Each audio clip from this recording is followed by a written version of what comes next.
시청자 여러분 안녕하십니까? 이슈토크 방입니다. 3월 한 달 정리해 보겠습니다. 엊그제 이재명 대통령 주재의 타운홀 미팅이 제주에서 열렸습니다. 취임 후 첫 제주 방문이었습니다.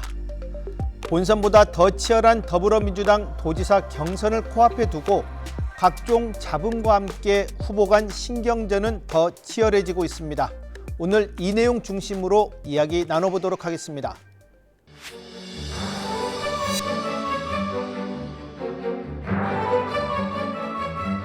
제주 미래의 그 설계, 그 방향을 함께 모색했다는 점에서 저는 의미가 굉장히 크다고 생각합니다. 대통령의 약속이 허언이 되지 않기 위해서는 이제 얼마나 속도감 있게 추진될 것이냐, 그 부분은 앞으로 이제 지켜봐야 될 부분이다.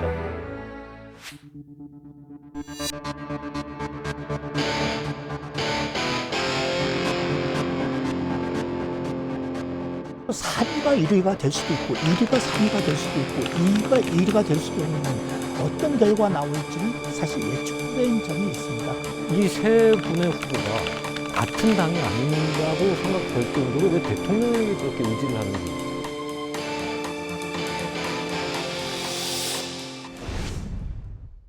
윤철수 헤드라인 제주 대표 기자, 구남철 삼다일보 편집국장 함께하고 있습니다. 안녕하십니까?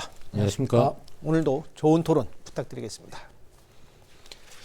이재명 대통령이 취임 이후 처음 제주를 찾았습니다. 지난해 6월 취임했으니 9개월 만인 것 같습니다. 전국적으로 순회하며 개최하고 있는 타운홀 미팅, 제주에서 이제 12번째 열렸고요. 앞서 바로 전날 4.3 유족과 간담회도 개최했습니다. 먼저 대통령의 제주 방문 의미부터 좀 짚어보면서 시작하도록 하겠습니다. 어떻습니까? 예, 제주 타운홀 미팅 같은 경우에는 뭐 단순한 대통령의 지역 방문 차원이 아니라 네. 지역에서 추진하고 있는 주요 정책을 점검하고 제주 미래의 그 설계, 그 방향을 함께 모색했다는 점에서 저는 의미가 굉장히 크다고 생각합니다. 또 78주년 4.3 추념일을 앞두고 이렇게 방문하면서 그 상징성과 무게감이 더했다고 볼 수 있는데요.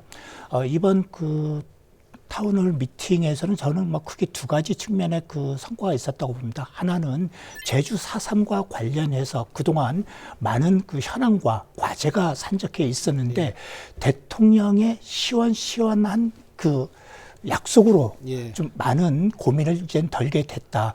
우리 유족과 도민들 입장에서는 4.3과 관련해서는 이번에 좀 큰 시름을 덜게 됐고 좀 뭔가 좀 해법을 찾게 됐다라는데 그 성과가 있다고 보고요. 그다음에 두 번째 그 타운홀 미팅에서 제시한 그 주요 그 정책과 관련해서는 특히 그 미래 신산업 관련한 정책 그리고 탄소 중립과 에너지 정책에 대해서 제주도가 추진하는 이러한 그 정책들이 정부로부터 확실한 지원의 뭔가 약속을 받아냈다. 이 점에서 좀 의미가 있었지 않나 생각을 합니다.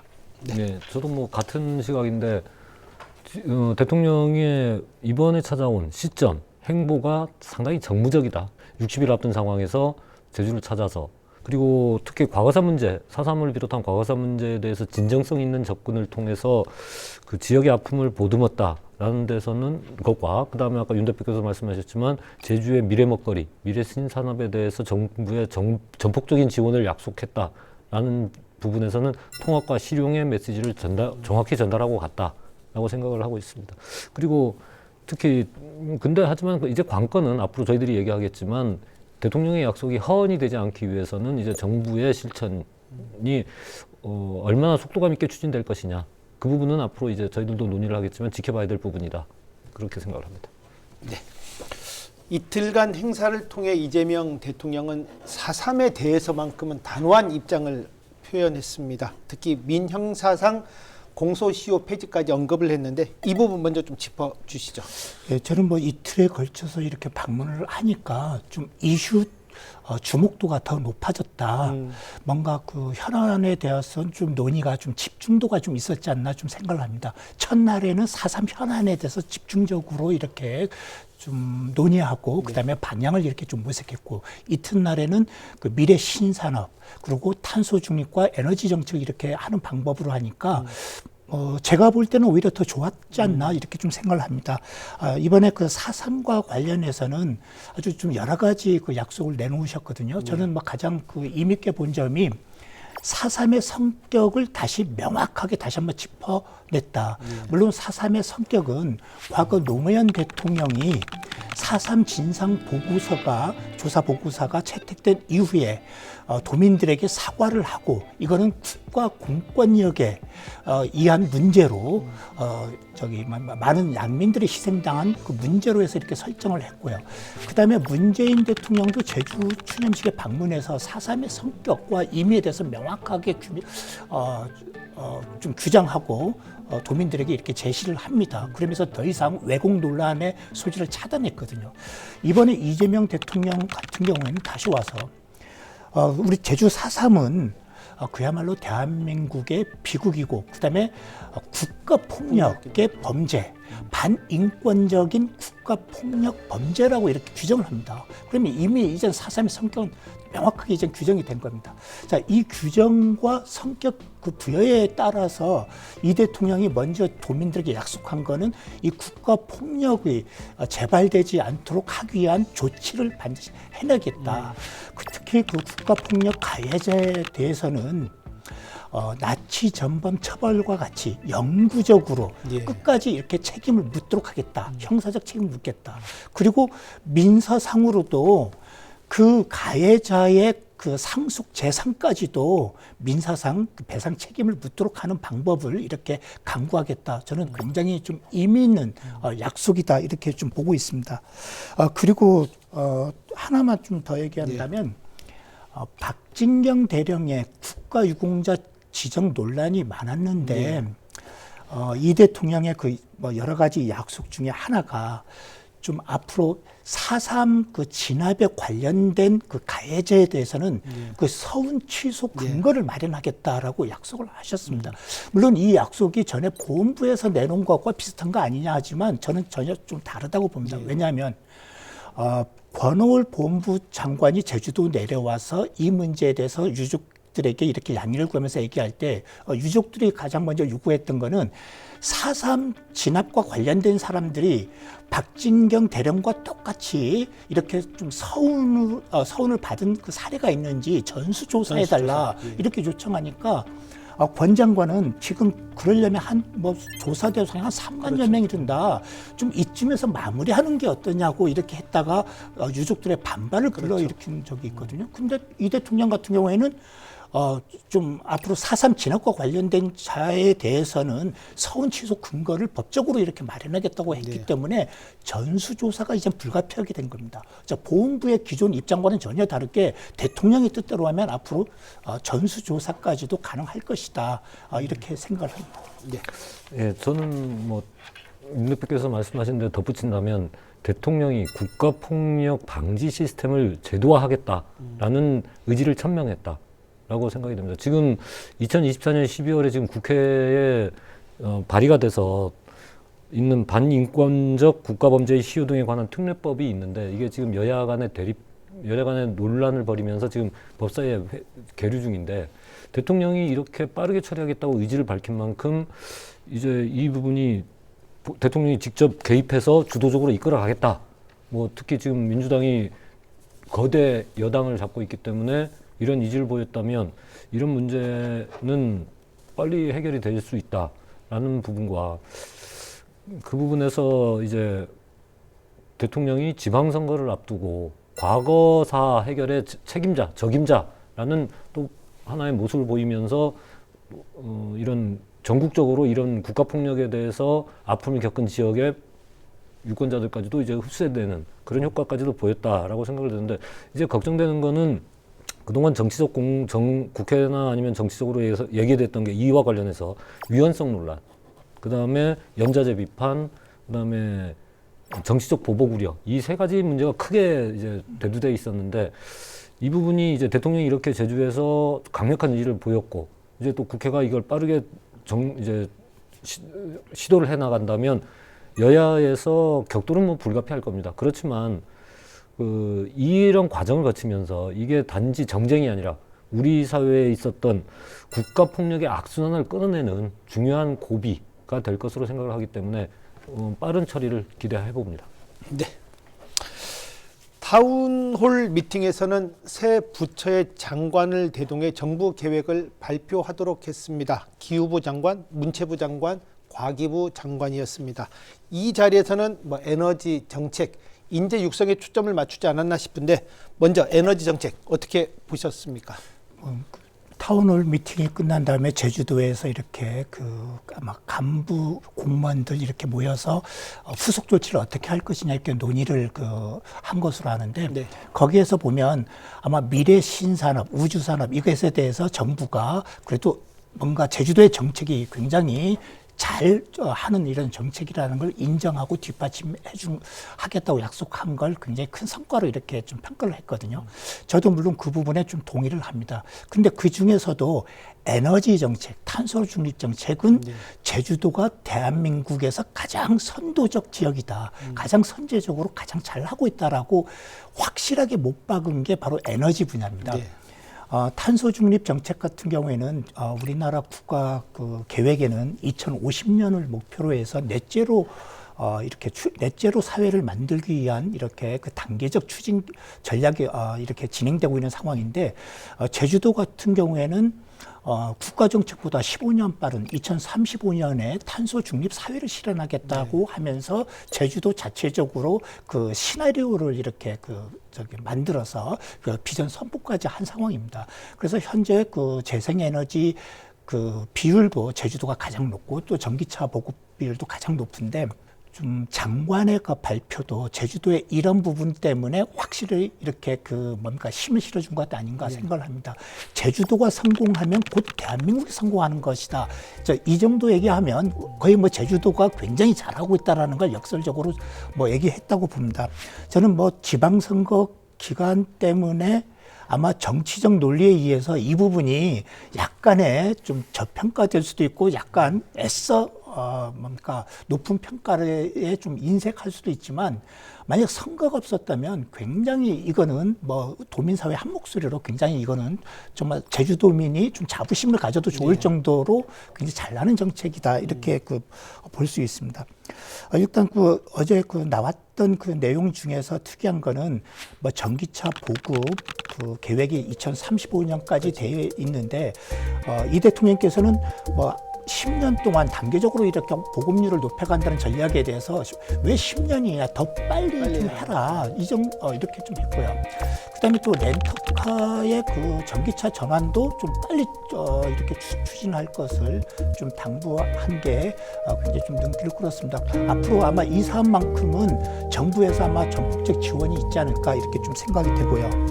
또 하나 신재생 에너지 전환 사업에 있어서 걸림돌이 되어 있던 재생 에너지 발전 사업 허가가 다시 이렇게 재개됐다. 이것도 큰 성과로 이렇게 봅니다. 개통관리 변전소 지정 해제를 타운홀 미팅을 하는 와중에 장관이 아예 공식적으로 이렇게 좀 선포했기 때문에 이 부분도 앞으로 좀 관련 사업이 좀 더 속도를 내서 이렇게 하지 않겠나 생각을 합니다. 네. 제주도정 지금 현재 도지사가 민주당 출신이다라는 게 명확히 들어온 자리였다. 정부에서 확실히 선물을 줬습니다. 이거는 오영훈 지사한테 준 게 아니라 제주도에 확실한 선물을 줬다. 아까 윤 대표께서 지적하신 그런 어려움을 겪었던 문제들에 대해서 전폭적인 지원 바로 그 자리에서 해제해버리는 그런 부분에서는 전폭적인 지원이 있었기 때문에 제주에는 크나큰 도움이 됐다라고 생각을 하고 또 하나 제가 중점적으로 봤던 건 이를 통해서 제주 지역 경제 체질 개선까지도 모색을 할 수 있게 됐다. 그러니까 지금 저희 다 알다시피 저희들이 서비스 1차 산업에 편중되어 있는 지역 경제 체질이 지금 대통령과 각 장관들이 얘기한 대로 추진이 된다면 특히 에너지 산업이 제주의 중심 산업으로 자리를 잡게 된다면 고숙련 엔지니어 그다음에 IT 인력들이 대거 유입될 수밖에 없는 구조가 되거든요. 그렇게 됐을 때 제주도 내 인재 육성에 또 한 번의 중요한 포인트가 돼버렸다. 그러면서 좀 표현이 그렇습니다만은 양질의 그린 칼라 계층이 생길 수 있다. 이런 부분에서는 지금 청년 유출이 되게 심각하고 그것 때문에 제주 경제가 이제 떨어진다고 얘기가 되는데 이런 부분에서는 오히려 제주의 경제 체질까지도 완전히 바꾸는 그런 기회가 됐다라고 생각을 하지만 역시 또 남아 있는 것 이런 이제 전력 개통에 대해서 이제 설치 이런 부분을 했을 때 환경 훼손 우려와 주민 갈등은 이제 또 발생할 수 있기 때문에 그 부분에 대해서는 이제 어떻게 이제 보상 체계를 갖추고 주민 참여를 이끌어낼지 그 부분은 이제 제주도정이 또 풀어가야 될 문제가 아닌가 그렇게 생각을 합니다. 저도 뭐 그 부분 동의를 합니다.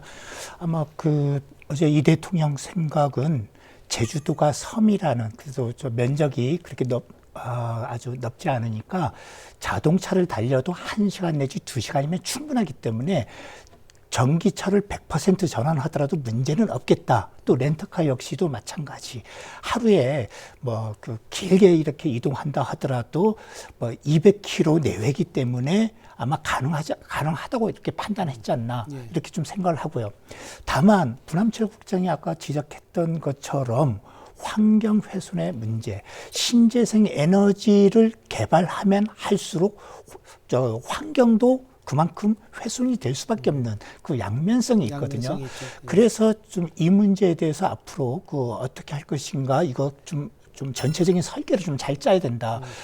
가장 중요한 것은 주민 수용성 문제인데 지금 대통령이 그렇게 전폭지 지원을 하겠다고 했지만 지역에 대한 추가적인 인센티브가 없으면 지역에 대한 예를 들어서 주민들에게 어떤 인센티브가 없다면 수용성은 아마 종전과 큰 변동이 없지 않을까 좀 생각을 합니다.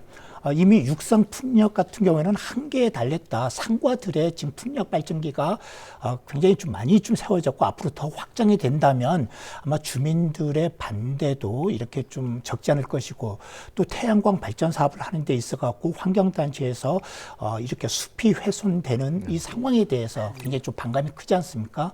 앞으로 해상 풍력이 뭐 이걸로 앞으로 좀 확대해 나갈 계획이라고 하지만 해상 풍력 역시도 해양 생태계의 영향 문제가 있기 때문에 아마 쉽지는 않을 겁니다. 그래서 이 문제를 어떻게 잘 조절해 나가는가 이거 아마 제주도정도 좀 방법론적으로 좀 잘 설득해 나가겠지만 지금 앞으로는 좀 환경부에서도 또 관계 부처에서도 적극적으로 이 문제에 대해서 같이 좀 지혜를 모아서 좀 한번 해나가야 되지 않을까 좀 생각을 합니다. 과기부 장관은 현재 제주도정에서 추진하고 있는 각종 미래 신산업 거의 수용을 하면서 한편으로는 오히려 좀 더 업그레이드했다라는 좀 느낌도 받았습니다. 특히 인재 육성에 좀 방점을 찍지 않았나 싶은데 이 부분은 어떻게 보셨습니까? 이 부분도 아마 제주도로서는 큰 성과이고 또 선물을 받았다 이렇게 좀 표현할 수 있지 않을까 생각을 합니다. 4대 과학기술원과 지역 대학이 이렇게 좀 연결된 연합 캠퍼스를 조성하고 여기를 글로벌 인재의 협업 플랫폼으로 이렇게 만들겠다 하면서 인재 양성까지도 이렇게 한다.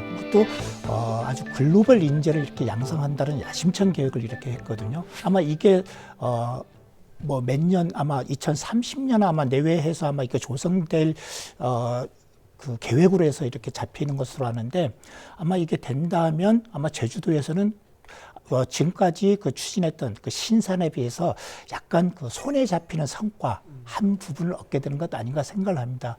그동안 제주도가 우주 산업이다, 신산업이다 하면서 많은 사업들을 추진해 왔는데 도민사회에서 사실 반신반의했던 게 많지 않았습니까? 확실하게 다 고민을 해결해 준 건 아니지만 그 중에 하나 좀 성과, 손에 잡히는 성과를 할 수 있는 인재 양성 부분은 이렇게 일단 약속은 받아냈다. 여기에 의미가 있다고 보고요. 어제 특이한 것은 타운홀 미팅이 끝난 다음에 각 선거 캠프에서 이 부분에 대해서 서로 좀 공치사를 했다. 이 부분입니다. 문대림 의원 같은 경우에는 자신이 JTC 이사장 있을 때부터 이 문제에 대해서 정부에 끊임없이 이렇게 요청을 해왔던 것이다. 그리고 최근에 공약을 통해서도 이 부분을 했는데 이 공약이 그대로 반영된 것이다. 이렇게 좀 얘기를 하고 있고요. 위성곤 의원 같은 경우에는 이재명 정부 출범 초기에 국정기획위원회 분과위원으로 참여했는데 이때 자신이 공들여서 설계한 이 전략이다. 이렇게 좀 어저께 그렇게 입장을 냈습니다. 그리고 뭐 제주도는 역시 제주도에서 아주 그 민선 8기 도정에 추진해온 사업이 비로소 성과를 얻게 된 것이다 이렇게 했는데 서로 이렇게 좀 공치사를 하면서 그건 좋습니다만 뭐 그런 과정에서 오히려 이 성과가 오히려 공치사를 인해서 좀 내부 분열로 비춰지지 않을까 좀 그런 우려도 없지 않아 있습니다. 네. 네, 저는 그 윤 대표님 말씀에 이어서 그냥 하겠습니다. 다 잘했는데, 다 잘했습니다. 그럼 우리가 한 팀이어서 잘했다고 얘기하면 되는 걸 왜 그렇게 얘기하는지는 모르겠습니다. 근데 정부 얘기를 보면, 그러니까 그린 수소, 그 다음에 우주산업, UAM, 솔직히 말해서 아까 윤 대표께서 지적하셨지만 제주도민들이 뜬구름이지 않았느냐라고 뭐 지적도 있었지만 그런 미래 신산업의 퍼즐을 완성해주는 자리였다. 즉 가장 중요한 인적 인프라에 마침표를 찍어줬다. 라는 부분에서 아까 앞에서도 말씀드렸지만 제주의 인재들을 끌어들이고 제주에서 인재를 만들어줄 수 있는 그런 구조를 약속을 했기 때문에 제주가 지금 첨단과학의 단지나 영어교육도시나 조금 밑으로 처졌거든요. 근데 이거를 통해서 다시 탄력을 받을 수 있다. 그랬을 때 제주의 전체적인 떠나는 제주가 아닌 청년들이 남아있는 제주가 되지 않겠느냐라는 점에서 저는 진짜 큰 선물을 줬다라고 생각을 합니다. 뭐 돈 얼마 갖다 줬다, 뭐 그 돈 쓰지도 못하고 버려버릴 수도 이제 다시 반환할 수도 있지만 이 부분만큼은 미래를 위해서는 진짜 필요한 부분을 제주도가 얻은 게 아니냐 그렇게 생각을 합니다. 그리고 저는 솔직히 대통령이 직접 장관들에게 독려를 했기 때문에 이거만큼은 대통령 스타일이 약속은 지킨다고 얘기를 하기 때문에 이 약속은 반드시 지켜져야 되고 또 지켜보겠습니다. 자, 한편으로는 제2공항에 대해서는 명확한 입장을 내놓지 않았습니다. 참석자를 대상으로 현장에서 즉석에서 이제 찬반을 물었는데 결론적으로는 여러분이 잘 판단하시라 라는 답변으로 마무리했고, 해저터널에 대해서는 역시 똑같은 방식으로 물었는데 부정적인 입장을 좀 보였습니다. 아울러 저희들이 좀 관심을 가졌던 뭐 행정체제 개편이나 뭐 포괄적 권한 이양 같은 굵직한 현안은 좀 다뤄지지는 않았습니다. 이 부분들은 좀 어떻게 보셨습니까? 저는 대통령의 모두 발언에서는 일단 사전에 있고 예고한 것이 그 탄소 중립과 에너지 전환 그리고 관광 등 그 제주 미래와 관련된 그 얘기라고 이렇게 제시를 했기 때문에 나오진 않을 거로 봤습니다. 다만 플로어 우리 도민들의 자유로운 토론 과정에서 행정체제 개편에 대해서 뭔가 좀 얘기도 나올 수도 있고 또 제2공항에 대해서도 좀 더 약간 좀 하나 더 깊이 들어가서 좀 도민 결정권의 그 방법에 대해서도 나올 수 있지 않겠나 생각했는데 좀 도민들의 약간 의사 발언 과정에서는 이 부분이 좀 약해서 좀 아쉬움이 좀 없지 않아 있었습니다. 어제 그 타운홀 미팅에서 나왔던 내용 중에 제2공항 관련해서는 지금 도민 결정권, 도민들이 알아서 잘 판단하시라 이 얘기가 역으로는 정부에서 일방적으로 결정하지 않겠다라는 걸 역설적으로 이렇게 말해준 부분 아닌가. 다만 도민들이 알아서 잘 결정하라, 도민들이 결정하라는 것은 분명히 부여했는데 방법까지 가지 않았다. 그 주민투표를 통해서 할 것인지 공론조사를 통해서 할 것인지 아니면 또 다른 방법을 통해서 할 것인지 이것에 대해서 빠져있기 때문에 굉장히 좀 아쉬움이 컸습니다. 그리고 또 하나 해저터널 관련해서는 일각에서는 반대 입장을 표명하신 것 아니냐 했지만 저는 그렇게 보지는 않습니다. 왜냐하면 해저터널 같은 경우에는 작년 대통령 선거가 아니라 2022년 대선 때 이미 이재명 대통령께서는 고속철, 해저터널 건설을 공약으로 이렇게 제시한 바 있기 때문에 공약으로 제시했는데 제주도의 섬 정책성을 언급하면서 이것 때문에 안 하겠다 이 얘기가 아니라 아마 도민들이 이것 때문에 반대하고 있지 않나를 다시 한번 이렇게 좀 짚으신 것 아니냐 이렇게 좀 생각을 합니다. 그 해저터널 얘기를 좀 일단 던져는 봤는데 좀 반응이 좀 뜨겁지 않아서 아마 얘기를 좀 짧게 하신 것 아닌가 저는 그렇게 생각을 합니다. 저는 이 내용에 대해서 대통령이 선제 공격을 했다. 제주도민들에게, 플로어에 계신 분들에게 더 이상 얘기하지 말자 이 문제는. 그거는 이게 저희 분석이지만 미래 산업에 대해서 확실히 성과를 낼 수 있는 미래 산업에 대해서는 그걸 전면에 내세우고 지역 내 찬반 양론이 팽팽한 갈등 현안은 좀 속도 조절을 해서 좀 자기들이 국정 과제를 내보이는 첫 방문인데 이런 갈등 문제를 갖고 논의에 빠져들기는 싫다라는 의중을 내비친 게 아니냐 그렇게 생각을 하는데 특히 제2공항 관련해서는 그 대통령의 발언이 참 많은 해석을 낳게 했고 뭐 그 대통령이 떠난 타운 미팅이 끝난 지난 31일부터 지금 이제 여러 가지 해석이 나오고 있는데 뭐 과연 그게 어떤 의미인지 그렇지만 여러분이 알아서 하시라라는 부분에서는 도민들의 자기 결정권에 대한 어떠한 의미는 부여한 게 아닌가라는 데서 앞으로 이제 지방선거를 거치고 그다음에 다 차기 도정이 들어오는 과정에서 이 문제를 어떻게 이제 받아들일 것이냐, 어떻게 도민들이 또 수용을 할 것이냐 한번 고민을 해봐야 될 것 같습니다. 그러면서 가장 제가 아쉬운 대목은 행정체제 개편, 아까 윤 대표도 말씀하셨지만 행정체제 개편하고 포괄적 권한 위한 부분에 대해서는 크게 얘기를 거의 안 했다고 보이는데 이거는 결국엔 아직 정부 내에서도 제주형 모델에 대해서 입장이 결정된 게 없다.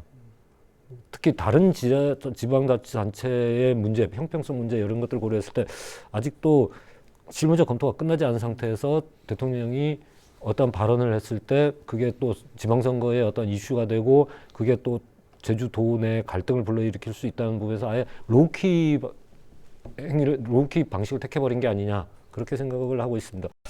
뭐 저는 뭐 한편으로는 질문 내용에 있어서 좀 공감 가는 부분도 있었지만 한편 너무 좀 개인적인 부분, 좀 사업과 결부된 부분이 없지 않아서 좀 아쉬웠다. 대통령으로 하여금 좀 제주 발전을 좀 더 이끌어낼 수 있는 답변을 더 얻어낼 수도 있는데 이 부분은 좀 아쉽다라는 좀 개인적인 좀 생각도 갖게 했습니다.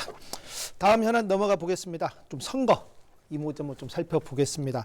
다음 주면 더불어민주당 도지사 경선 후보가 실시됩니다. 권리당원 50, 일반 도민 50%를 적용하고 1등이 50%를 넘지 못하면 결선 투표로 넘어가는 방식입니다. 이번 지방선거에서 최대 관심사인데 현재 이런저런 논란, 잡음 잇따르고 있습니다. 선거판 어떻게 보고 있습니까? 네, 뭐 지금 제주도지사 선거가 뭐 여야 대결이 아니라 그 민주당 공천자로 누가 결정될 것이냐 이것에 온통 관심이 이렇게 쏠려 있습니다. 그래서 여론조사 이렇게 결과를 보더라도 민주당 후보 중심으로 이렇게 그 선두권을 유지하는 그 추이가 계속적으로 이렇게 이어져 오고 있거든요. 국민의힘 같은 경우에는 문성유 후보가 공천자로 이렇게 확정이 됐습니다만 아직까지 그 컨벤션 효과가 나타나질 않고 있다. 계속 그 저조한 그 지지율 추이가 이렇게 이어지는 양상을 보이고 있는데 그래서 아마 국민의힘 같은 경우에는 거의 지금 우리가 그 지금 제주 이 선거판에서 뭔가 좀 확실한 존재감을 좀 드러내지 못하는 상황 아닌가. 또 선거 이슈와 그 논쟁에 있어서도 국민의힘이 좀 낄 자리가 없다. 오로지 그 민주당 3명의 경선 주자 중심의 그 선거 분위기가 계속 이어지고 있다. 이렇게 볼 수 있습니다. 일단 저는 본경선을 앞두고 일단 뭐 변수가 있습니다만 가장 큰 게 감점 변수가 아닌가 좀 생각을 합니다. 지금 여론조사 추이를 보면 그동안 나타났던 거 보면 선두권에서 문대림 의원과 오영훈 지사가 접전, 오차범위의 접전 양상이 확인되고 있고 또 위성곤 의원이 격차는 뭐 크진 않습니다만 일단 3위로 해서 바짝 추격하는 양상을 보이고 있거든요. 문제는 감점이 오영훈 지사 마이너스 20%, 문대림 의원 마이너스 25%, 위성곤 의원은 뭐 감점이 없습니다만 이걸 그대로 적용할 경우에는 거의 비슷하게 나오거든요. 그래서 3명의 후보가 아직까지 그 감점 환산 점수로 이렇게 놓고 볼 때는 격차가 크지 않다. 그래서 3위가 1위가 될 수도 있고 1위가 3위가 될 수도 있고 2위가 1위가 될 수도 있는 감점이 적용한다면 어떤 결과 나올지는 사실 예측 불허인 점이 있습니다. 그래서 이게 앞으로 그 본선에 어떤 영향을 미칠지가 좀 주목되는 상황이고요. 그 다음에 그 결선에서 좀 이해득실이 좀 있는데 결선에서의 그 변수는 지금 현재 뭐 떠오르는 거는 그 위성곤 의원과 오영훈 지사 간의 좀 전략적 연대 가능성이 아직도 좀 남아있다. 특히 그 두 후보 간 지지층이 상당 부분 겹치기 때문에 아마 그 경선 캠프에서도 결국 결선 가면 좀 누가 결선에 오르든 간에 둘 중 한 명은 좀 서로 이렇게 좀 돕는 형태로 가야 되지 않나, 이런 식의 그 협의가, 전략적 그 연대 협의가 이루어질 가능성이 굉장히 높습니다. 이것도 하나의 또 변수로 볼 수 있습니다. 제주도청 정무직, 이제는 전이지만 정무직 비서관들의 뭐 선거 개입 의혹, 그리고 문대림 의원의 오영훈 지사 문자 메시지 의혹, 뭐 다 의혹이 달려 있긴 했지만, 의혹이 달려 있습니다만 뭐 이건 선관위와 경찰의 수사를 통해서 밝혀지겠지만, 이런 일이 발생한다는 게 저는 참 제주도민 한 사람으로 참 부끄럽습니다. 선거 때마다 왜 이러는지 저는 이해를 못 하겠고, 제가 하나 지적하고 싶은 건, 왜 후보들이 자기의 정책을 내세워서 정면 승부를 하는 게 아니라 이재명 대통령을 끼워놓고 하는지. 그러니까 저는 볼 때 이재명 이 세 분의 후보가 같은 당이 아니라고 생각이 될 정도로 왜 대통령에게 그렇게 의지를 하는지. 다 같은 당이면 대통령은 떼놓고 정정당당하게 승부를 해야 되지, 왜 대통령한테만 매달리는지 저는 뭐 그게 뭐 이제 이재명 지지 뭐 쓰는 그런 분들을 위한 당원들을 향한 구애인지 모르겠지만, 뭐 민주당도 지금 당원 내부에서도 많은 갈등이 있는데 이렇게까지 제주도에서 그런 모습을 보여야 될지에 대한 것과, 아까 윤 대표께서 말씀하셨지만 결국에는 예비 경선과 이제 경선이 두 번, 제가 볼 때는 뭐 두 번은 거의 확실시 된다. 50%를 넘을 후보가 없기 때문에 이제 2차 경선까지 가겠는데, 지금 뭐 아까 윤 대표께서는 전략적 연대를 모색하고 있다고 하지만 벌써 뭐 그건 실적으로 움직이고 있고, 특히 오영훈 지사와 위성군 의원은 거의 선거 캠프의 고위직, 최고위직들이 만나서 논의를 했다. 뭐 결론은 못 내렸지만 그런 점을 봤을 때 구도는 이제 짜여지고 있다라는 점에서 이제 뭐 더 이게 나중에 또 잡음이 일어날 수도 있는 부분이 될 수도 있고, 이제 아니면 선거가 점점 더 혼탁해질 수 있는 부분도 있다라는 부분에서 걱정은 됩니다만은, 뭐 이제 앞으로 이제 다음 주 이제 금요일이면 이제 발표가 나겠지만, 그 후보별 전략을 보면 오지사는 뭐 이제 뭐 얘기했듯이 중단 없는 제주 발전, 그리고 이제 자기 완성의 4년을 내걸고 이제 현직 프리미엄을 극대화할 겁니다. 뭐 그렇지만 그 안고 있는 아까 말씀하신 20%의 감점을 뚫기 위해서 당원 지지를 어떻게 이끌어낼 것이냐라는 게 이제 전략의 핵심 포인트가 될 거고, 문대림 의원은 최근 여론조사에서 뭐 민주당 내에서 선두를 달리고 있어서 긍정적으로 볼 수도 있지만, 확장성이 과연 보이느냐, 확장성을 이제 확대해야 되는 그런 부분이 고민일 거고, 이성군 의원은 가장 좋은 페널티가 없다라는 부분, 그 부분을 내세워서 중도층과 당심을 공략할 거라고 보이는데, 과연 당원들과 도민들이 어떤 선택을 할지 그런 부분은 좀 지켜봐야 되겠습니다만은, 합동 토론회에서 또 어떤 얘기가 나올지, 그것도 또 한 번의 터닝 포인트가 되지 않을까, 한번 지켜봐야 될 것 같습니다. 저는 그 관심이 그 오영훈 지사와 문대림 의원, 그다음에 그 위성군 의원이 어떤 전략으로 가져나갈 것인가, 이게 굉장히 좀 궁금합니다. 그동안 문대림 의원은 제일 타깃이 오영훈 지사였거든요. 오영훈 지사를 집중적으로 이렇게 공세를 이렇게 퍼부으면서 굉장히 그 부정적 인식을 확산시키는 전략으로 이렇게 가져나갔습니다. 근데 그럼 문대림 의원이 그럼 생각하는, 만약 아까 부남철 국장께서 지적한 대로 본경선에서는 과반 득표자가 없어서 결선으로 갈 것이다라는 전제 하에서 결선을 감안한 전략을 갖는다면, 그럼 문대림 의원은 어떤 구도를 원할까?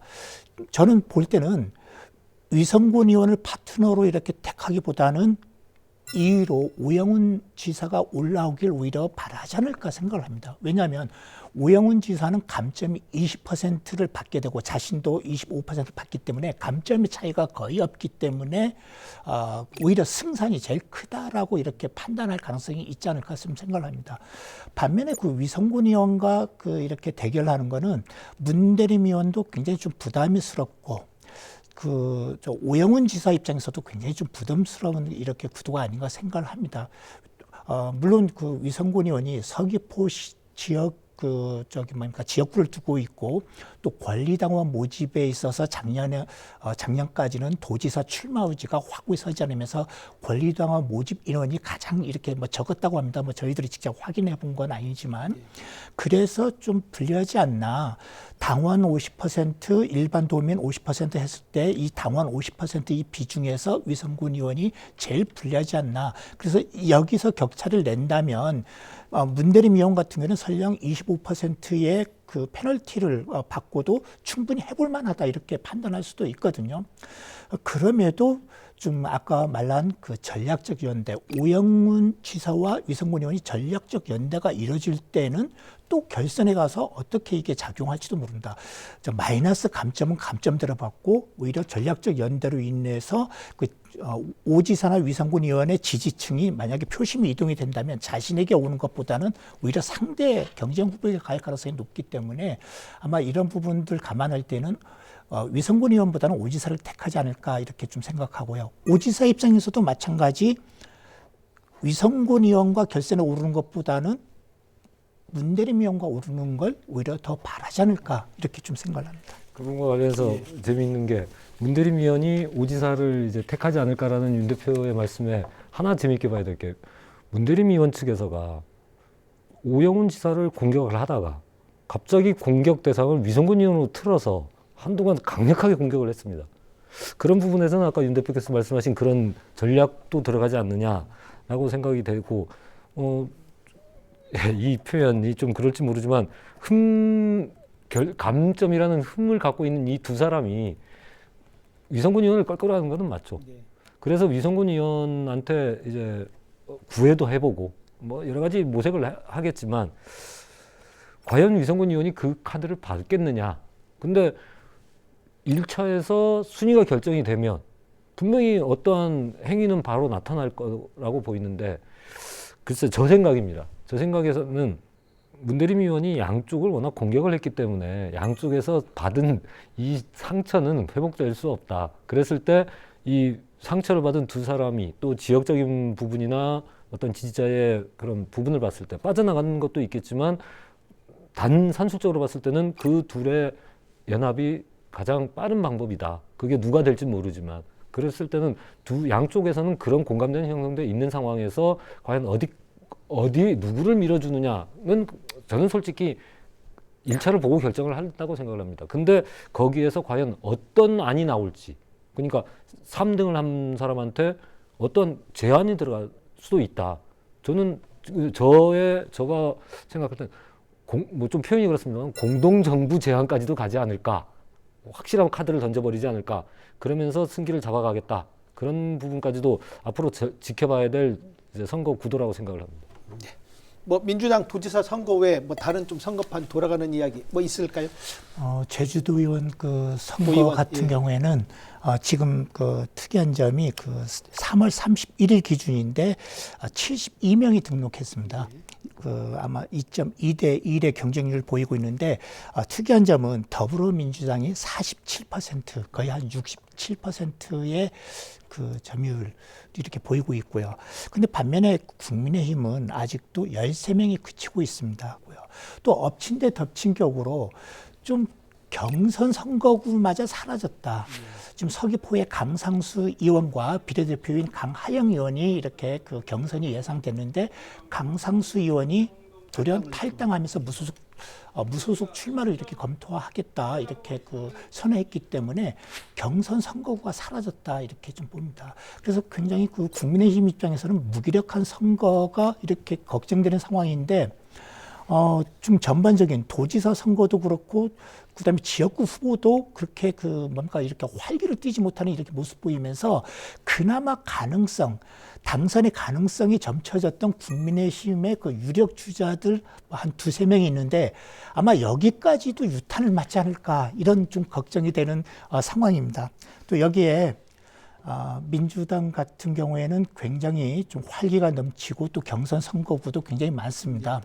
다만 걱정이 되는 게 전과 기록에 대한 여기에 대해서 공관위 심사가 좀 확고하지 못하다. 물론 일부 폭력 전과 이력을 가진 후보자 몇 명에 이렇게 좀 페널티를 가하는 방법을 이렇게 모색 중인 걸로 아는데 이뿐만 아니라 그럼 음주운전 전과는 왜 이렇게 관대할까? 음주운전, 무면허 전과, 삼범 도 있고 또 전과 기록에 전부 해서 사건인 분도 있는데 이런 사람도 전부 경선 주자로 확정된 사례도 있거든요. 그래서 이 부분에 대해서 좀 도민 눈높이에 맞게끔 뭔가 방향을 제시해야 되지 않을까. 너무 자만하지 말고 민주당이 굉장히 전반적으로 유리한 건 사실인데 좀 이 부분에 대해서 단호하게 쳐내지 못하는 모습. 그래서 도민들 일각에서는 좀 민주당 내에서도 이 도덕 불감증이 굉장히 좀 심하다. 이런 좀 비판의 목소리도 나오는 상황입니다. 네, 그냥 바로 이어서 얘기하겠습니다. 민주당은 지금 활기를 띠신다고 하는데 저는 활기가 아니라 엉망진창이 아닌가 생각을 합니다. 저는 제주 민주당 도당 내에 그러니까 제주 민주당 내에 개파가 있다라는 얘기를 최근에 들으면서 웃었습니다.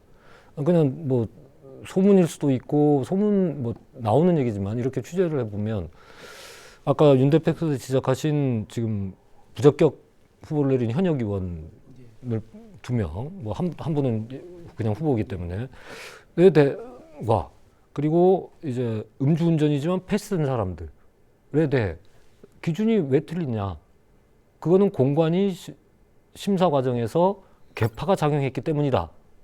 라는 얘기가 나돌 정도로 되게 불만들이 많습니다. 이게 어떻게 터질지. 그리고 SNS를 보면 거의 실명을 거론하면서 이제 전과 기록을 전과 어쩌고 이제 비난하는 그런 SNS까지도 있는 정도면 과연 민주당이 이제 최종 후보 공천까지 과연 무난하겠느냐. 많은 잡음이 생길 것이다. 그렇게 생각이 되고 글쎄요. 저는 민주당 공관위가 명확한 기준을 발표하지 못하고 있다. 차라리 좀 오픈을 하지. 네, 그냥 기준이 이런 오픈을 해서 그리고 이런 거다. 그리고 그 20% 하위 20% 현역 의원 그 부분에 대해서도 저는 솔직하게 말하면 밝혀야 된다고 생각합니다. 어차피 그 부분을 감점을 받고 그분들이 자기가 공개해버린 사람도 있더라고요. 나는 받았다고. 오죽 답답하면 그랬겠습니까만은 그런 부분도 오히려 이 공천의 투명성을 보여준다면 밝히고 당신이 정확히 나서서 경쟁을 해라 라고 얘기를 해야지 온갖 소문만 떠돌게 만드는 지금 민주당 제주도당의 공관위 심사는 의혹만 나올 뿐입니다. 그런 부분은 빨리 이제 고쳐야 되지 않을까 그렇게 생각을 하고 있습니다. 네. 마지막 현안입니다. 선거전이 본격화되면서 제주의 최대 현안 이 공항이 이제 쟁점으로 떠오르고 있습니다. 후보들 간 찬반은 물론 해결 방식도 다양하게 제시를 하고 있습니다. 이런 가운데 오영훈 지사가 중점 평가 사업 조기 지정 카드를 꺼내 들었습니다. 어떻게 보셨습니까? 중점 평가 사업 그 자체는 전혀 새로운 카드는 아닙니다. 달라진 점이 있다면 그 환경영향 평가 본안 제출 이후가 아니라 그 초안 제출 이후, 그 초안 제출 시점이 올해 9월쯤 예상되는데 좀 앞당겨서 바로 올해 9월쯤에 이렇게 그 중점 평가 사업으로 지정하고 중점 평가 사업으로 지정이 될 경우에는 환경부 예규에 따라서 갈등 조정 협의회를 구성할 수 있거든요. 전문가, 찬반 양측, 주민들 이렇게 해서 그 협의회를 구성해서 이렇게 운영할 수 있도록 이렇게 되어 있는데 협의회를 이렇게 운영할 수가 있도록 이렇게 하는데 단지 이 협의회를 그 예규에 나온 대로 운영하는 게 아니라 오영훈 지사의 생각은 다른 점은 공론화 기구처럼 운영하겠다. 이게 아마 종전하고 달라진 겁니다. 그래서 중점 평가 사업이 이번에 나온 거 아니냐 하지만 2023년에 이미 전략환경영향평가서 그 의견 수렴 과정, 또 기본계획안 의견 수렴 과정에서 시민사회 단체에서 환경부에 지속적으로 요구했던 게 중점평가 사업 지정해달라는 거였거든요. 이때 환경부가 이걸 수용하지 않으면서 넘어왔던 건데, 그 당시에 오영훈 지사는 뭐라고 얘기했냐면은 환경영향평가 단계가 바로 제주도의 시간이 될 것이다. 그 제주도의 시간에 중점평가 사업을 지정하면 갈등조정 협의를 통해서 충분히 도민들이 결정권을 행사할 수가 있다. 그러면서 물론 전제는 주민투표는 아니다. 주민투표는 법적 근거가 없기 때문에, 그래서 그 도민들의 자기 결정권 방법이 주민투표만 있는 게 아니다. 그래서 다른 방법도 있다. 한 게 바로 이거였거든요. 그래서 이 부분이 왔는데, 이제는 문제는 오영훈 지사의 이 구상으로 환경평가 때 이렇게 제주도의 시간을 갖겠다. 또 도민들의 자기 결정권을 보장하겠다. 약속했기 때문에 아마 그것을 이행하는. 근데 한 템포 빨리 발표한 거 아니야. 왜냐하면 선거 기간에 민주당 경선 딱 시작되자마자 문대림 의원 측과 이성곤 의원 측에서 제2공항 문제가 굉장히 경선의 이슈가 되고 있습니다. 그래서 뭔가 오영훈 지사도 도민 자기 결정권에 대한 구체적 방법을 내놓아야겠다 아마 판단해서 이번에 서둘러 낸 게 아닌가 생각을 합니다. 네. 뭐 이런 갈등조정협의회가 운영됐던 거는 2022년 신고리 원전할 때, 오리코기 할 때 이게 성공적으로 운영이 됐던 사례도 있기 때문에 지사가 그런 거를 많이 모색을 하지 않느냐. 그래서 아까 말씀하셨듯이 수기 민주주의의 한 방법으로 꺼내 들었다라고 생각을 하고, 그리고 그 부분에서 이게 절차적인 부분이 있기 때문에 절차적 정당성을 가질 수 있고, 이거를 통해서 제주도의 도민의 목소리, 자기결정권을 이 방식으로 구체화해 보겠다라고 이제 그런 의미를 내포한 것 같은데, 문제는 지금 반대 측에서는 여전히 주민투표를 주장을 하고 있고, 또 지금 도지사 후보에 나온 민주당만이 아니라 여러 후보들 중에 주민투표를 주장하는 후보들도 있고, 또 이렇게 오 지사가 이런 부분을 보이는 게 있는데, 과연 이 중점평가 사업 지정이 오히려 갈등을 더 장교해버릴 수도 있다라는 부분은 한번 고민을 해볼 필요가 있다. 왜냐하면 환경부에서 벌써 한번 거부를 한 그런 부분인데, 이런 부분을 다시 끄집어냈다라는 부분은 글쎄 선거용으로 꺼낸 거라고 보이지만, 이게 단지 대통령이 아까 앞에서 저희들이 얘기했듯이 여러분이 결정하세요라는 부분에서 과연 이게 그 방안으로 도민들이 수용을 할 수 있을 것이냐, 그 부분은 조금 고민을 했었어야 되지 않느냐라는 생각을 갖고 있습니다. 오 지사가 말란 갈등조정협의회 공론화가 과연 가능하냐.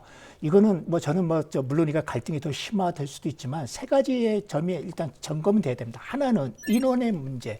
갈등조정협의회가 물론 환경부 얘기에는 전문가, 찬반 대표, 주민 대표 이렇게 해서 구성하라고 했는데 암묵적으로 우리가 협의회 구성을 하고 하면 50명, 100명 구성하는 걸로 받아들이지는 않거든요. 그런데 공론화를 한다면 최소한 50명 단위, 100명 단위는 구성해야 그래도 공론화, 도민의 대표성을 띠게 되는데, 그럼 참여 인원을 그럼 어떻게 구성할 생각인지, 이게 첫 번째 한번 짚어볼 문제고요. 그 다음에 두 번째는, 그러면 공론화를 한다면 그럼 방법은 어떻게 할 것이냐, 계획, 이것에 대한 사전 협의가 과연 되겠는가, 찬반 양측이. 그 다음에 세 번째는, 그럼 공론화를 다 구성했다, 30명이든 50명이든 구성했다. 그럼 오 지사가 생각하는 것처럼 수용 가능한 조건 또는 대안이 도출될 수 있는 환경이 될까?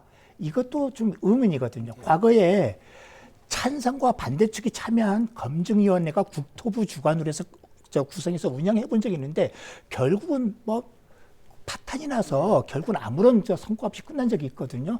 그런 점을 생각해 본다면 이것도 역시 쉽지 않은 것이다 생각을 합니다. 네, 오늘 토론회 마무리하도록 하겠습니다. 정리 발언 부탁드리겠습니다. 예, 뭐 이틀에 걸쳐서 그 이재명 대통령의 제주 방문, 좀 제주지에서는 좀 많은 좀 성과가 있었지 않나 좀 생각을 합니다. 좀 제주 4.3도 그렇고 또 제주의 그 미래 신산업, 에너지 전환과 관련해서 굵직굵직한 현안에 대해서 좀 정부 지원에 일단 뭡니까 동력을 좀 얻었다. 여기에서 제주도로서는 굉장히 큰 힘을 받게 됐다. 이렇게 좀 생각을 합니다. 저는 한 가지 걱정스러운 게 이번 그 타운홀 미팅이 하필 꼭 더불어민주당 경선을 앞두고 실시되면서 이 성과가 약간 그 평가가 각 후보 진영의 정치적 논리, 이해득실에 따라서 좀 달리 평가되지 않을까 하는 이런 우려가 있습니다. 좀 다른 건 몰라도 이번 타운홀 미팅의 그 성과만큼은 좀 우리가 정치적 그 진영 논리를 전부 배제하고 제주도의 미래, 제주도의 이익을 위해서 함께 좀 지혜를 모으고 함께 후속 준비에 나서야 되지 않을까 생각을 합니다. 네, 고맙습니다. 예, 꽃피는 4월이 왔습니다. 그렇지만 누구에게는 잔인한 4월이 되겠죠.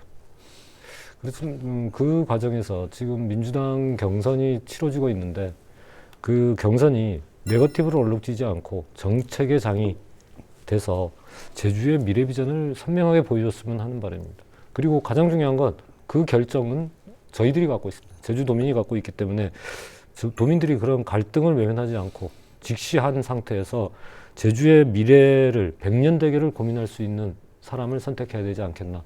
또 그렇게 하기 위해서 저 자체도 노력을 하겠습니다. 네, 오늘 귀한 시간 감사합니다. 3월 제주를 돌아보면 분명 의미 있는 장면과 아쉬움이 교차합니다. 대통령의 첫 방문에서 4.3 문제에 대해 한 걸음 더 나아간 메시지가 나왔지만 제2공항이나 행정체제 개편 같은 핵심 현안은 여전히 과제로 남았습니다. 정치권도 마찬가지입니다. 도지사 경선을 앞두고 경쟁은 뜨거워지고 있지만 그 열기가 정책 경쟁으로 이어지고 있는지에 대해서는 냉정하게 돌아볼 필요가 있습니다. 오늘 토론 여기까지입니다. 함께해 주신 여러분 감사합니다.